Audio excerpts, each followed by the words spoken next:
நாம் பார்க்க போகிறது தலவாழை இலையில் பரிமாறக்கூடிய முறை. தமிழர்கள் வாழ்க்கையோட இரண்டரை கலந்தது வாழை. நம்ம வீடுகளில் எந்த ஒரு விசேஷமாக இருந்தாலும் சரி, பண்டிகையாக இருந்தாலும் சரி, முக்கிய நிகழ்வுகளாக இருந்தாலும் சரி, வாழை இலையில் சாப்பிடுவது தான் நம்முடைய மரபு. அதிலும் பார்த்திங்கன்னா தலவாழை இலை போட்டு நம்ம சாப்பிடுவோம்.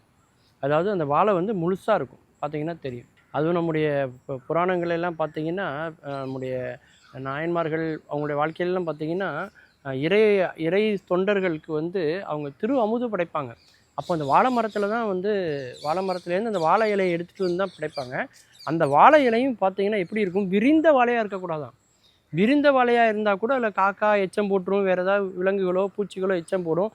அப்படிப்பட்ட இலையை நம்ம பயன்படுத்தக்கூடாது. அது மடல் விரியாமல் சுருண்டு இருக்கும் பாருங்கள், அப்போமே அந்த வாழையை வாழை இலையை பறிச்சிடணுமா. பறித்து அது விரியறதுக்கு முன்னாடி எடுத்துகிட்டு விரித்து தான் சிவபெருமானுடைய அடியவர்களுக்கு, சிவனடியவர்களுக்கு எல்லாருக்குமே அமுது படைச்சிருக்காங்கங்கிறது நம்முடைய புராணங்களில் நம்ம படிக்கவும் நமக்கு தெரியுது.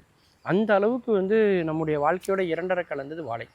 நம்ம ஊரில் பரிமாறும் போதே பார்த்திங்கன்னா தலவாழை எல்லாம் போடுவாங்கங்க. அப்போது அந்த நுனிப்பகுதி இடது பக்கம் இருக்கிற மாதிரி இருக்கும். நீர் தெளித்து அதை சுத்தப்படுத்துவாங்க.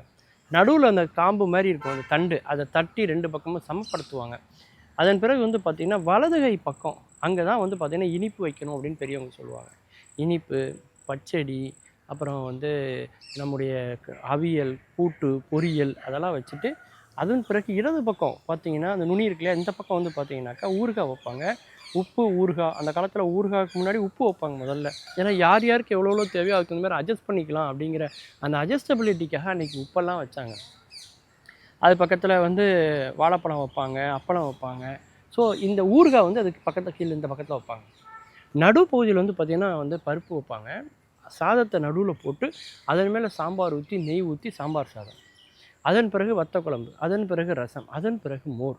இப்படின்னு ஒரு சிஸ்டத்தை நம்ம ஊரில் சாப்பிட்றதுல நம்ம பின்பற்றிட்டு இருக்கோம். உள்ளே போனதுக்கப்புறம் எல்லாம் ஒன்றா தான் ஆக போகுது அப்படின்னாலும் கூட, அதுக்காக முதல்ல நம்ம மோர், அப்புறம் ரசம், அப்புறம் வத்த குழம்பு, சாம்பார் அப்படி சாப்பிட முடியுமா? முடியாது. ஏன் இப்படி வச்சுருக்காங்க அப்படின்னு பார்த்தீங்கன்னா, சாதத்தை நீங்கள் அந்த சோத்தில் போட்டு பிசையும் போது அந்த சாதம் கொஞ்சம் பெருசாகும். வத்த குழம்புல ஊற்றும் போது அதே மாதிரி பெருசாகும். அப்போ வயிறு நிறைஞ்சிரும். அப்போ அடுத்து என்ன பண்ணலான்னா, அதே சாதத்தை நீங்கள் ரசத்தில் போட்டிங்கன்னா சுருங்கும். ரசம் சாதம் பார்த்திங்கன்னா ரொம்ப சின்ன குறைவாக இருக்கிற மாதிரி இருக்கும். அப்போது கொஞ்சம் நிறைஞ்சதுக்கப்புறம் மறுபடியும் சாப்பிடணும்னா அது குறைவாக இருக்கக்கூடிய அதை போடுறாங்க. அதன் பிறகு மோர் சாப்பிட்டோன்னே மோரில் அந்த சாதத்தை போட்டிங்கன்னா என்ன ஆகும்னா, அது உப்பி போய் கொஞ்சம் பெருசாகும், வயிறு நிறைஞ்சிரும். அன்னைக்கு பார்த்திங்கன்னா எல்லாருமே சாப்பிடுவதற்கு முன்பு அந்த மினுக்கு வத்தல்னு சொல்லுவாங்க, அதை முதல்ல சாப்பிடுவாங்க. இன்றைக்கி எல்லாருமே ஸ்டார்டர் அப்படின்னு சொல்கிறாங்க இல்லையா, அது மாதிரி தான் அன்றைக்கி முதல்ல இனிப்பை சாப்பிடணும் அப்படின்னு, பச்சடி சாப்பிடணும் அப்படின்னு ஒரு முறையை வச்சாங்க. ஏன்னா அதெல்லாம் என்ன செய்யணும்னா செரிமான உறுப்புகளை தயார் செய்யும், உமிழ்நீரை தயார் செய்யும். அப்போது அந்த செரிமானம் சிறப்பாக நடப்பதற்கு எல்லாவற்றுக்கும் அது வலி கொடுக்கும். அதுக்காகத்தான் தலவாழை இலையில் இப்படி வச்சு சாப்பிடணும் அப்படிங்கிற ஒரு முறையை ஏற்படுத்துகிறாங்க. அதுவும் தரையில் அமர்ந்து தான் சாப்பிடுவாங்க. அமரும்போது என்ன ஆகும்னா, இடுப்புக்கு கீழே ரத்த ஓட்டம் போகாது, மேலே மட்டுமே ரத்த ஓட்டம் இருக்கும். அப்போது நமக்கு செரிமானம் சிறப்பாக ஆவதற்கு, ரத்த ஓட்டம் முழுமையாக கிடைப்பதற்கு ஒரு வாய்ப்பு இருக்குது.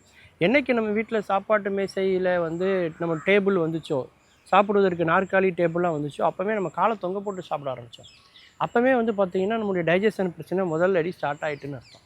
தரையில் அமர்ந்து சம்மணமிட்டு சாப்பிடுவது என்பது ஒரு யோகாசன ஒரு முறை அப்படின்னு வச்சாங்க. அதிலும் ஒரு சில குறிப்பிட்ட சமூகத்திலலாம் பார்த்திங்கன்னா, தண்ணீரை கொஞ்சோண்டு முதல்ல தண்ணியில் கையில் எடுத்து அதை உரிவாங்க வேகமாக. அது எதற்காக செய்கிறாங்க அப்படின்னு பார்த்தீங்கன்னா, அதில் ஒரு அறிவியல் இருக்குது. என்னென்னா, சாப்பிடும்போது இந்த புரசல் ஏறுதும்பாங்க, சிறப்பு ஏறுதும்பாங்க. அதாவது என்னென்னா, யாரோ என்னை நினைக்கிறாங்க அப்படிம்பாங்க. சாப்பிடும்போது சாப்பிட்ற வேலையை நம்ம பார்க்கணும். ஆனால் அதை விட்டுட்டு நாம் வேறு ஏதாவது ஒன்று யோசிச்சுட்டு இருப்போம். சாப்பிடும்போது சாப்பிட்ற உணவுப் பொருட்கள் மேலே கவனம் இருந்துச்சுன்னா நமக்கு செரிமான சுரப்பிகள் சுரக்க ஆரம்பிக்கும். ஆனால் சாப்பிடும் பொழுது சாப்பாட்டை பற்றி கவனப்படாமல் வேறு ஏதோ ஒன்று யோசிக்கும் போது, அப்போ எந்த சுரப்பியை சுரக்கிறதுன்னு அந்த மூளைக்கு குழப்பம் ஏற்படும். அப்போ தான் என்னென்னா, அது நமக்கு ஒரு தடை ஏற்படுத்துது. ஆனால் நாம் என்ன சொல்கிறோம், யாரோ ஒருத்தங்க நம்மளை நினைக்கிறாங்க, யாரோ நம்மளை நினைக்கலைங்க, நாம் தான் வேறு ஏதோ நினைக்கிறோம். அப்போ சாப்பிடும்பொழுது பார்த்திங்கன்னா உட்கார்ந்து சாப்பிடணும், சம்மணமிட்டு சாப்பிடணும். சாப்பிடுவதுக்கு அரை மணி நேரத்துக்கு முன்னாடி சரி, சாப்பிட்ட அரை மணி நேரத்துக்கு அப்புறமும் சரி, நீரை குடிக்கிற பழக்கமே நம்மக்கிட்ட கிடையாது தமிழர்கள்ட்ட. அதிலும் குறிப்பாக பார்த்திங்கன்னா தண்ணியில் நீரை எடுத்து அப்படி ஒரு நீராவி மாரி சுற்றுவாங்க, பார்த்திங்கன்னா தெரியும். அதுலேயும் வீட்டில் இறந்தவங்க யாராக இருந்தால் அவங்களுக்குன்னு ஒரு பிடி எடுத்து வைப்பாங்க. யாவருக்குமாம் இறைவருக்கு ஒரு பச்சிலை, யாவருக்குமாம் உண்ணும்போது ஒரு கைப்பிடி சோறு, யாவருக்குமாம் பசுவுக்கு ஒரு வாயுரை, யாவருக்குமாம் பிறருக்கு இன்னுரை தானே என்று திருமூலர் தன்னுடைய திருமந்திரத்திலே சொல்லியிருக்கார். அப்போ வந்து சாப்பிடுகிற சாப்பாட்டில் ஒரு பிடி சாப்பாடையாவது ஓரமாக வைக்கணும் அப்படின்னு நம்முடைய இதில் சொல்லப்பட்டிருக்கிறதுனால இலையில் சாப்பிடுகிற பழக்கம் அன்றைக்கி வந்துச்சு. அது வந்து பல உயிரினங்களுக்கும் பல எறும்பு போன்ற சின்ன சின்ன உயிரினங்களுக்கு கூட உணவு படைத்து நாம் சாப்பிடக்கூடிய ஒரு பண்பும் அதில் வெளிப்பட்டது. மீண்டும் பல புதிய தகவல்களோடு அதில் அறியப்படாத பக்கங்களோடு உங்களை சந்திக்கிறேன். நன்றி, வணக்கம்.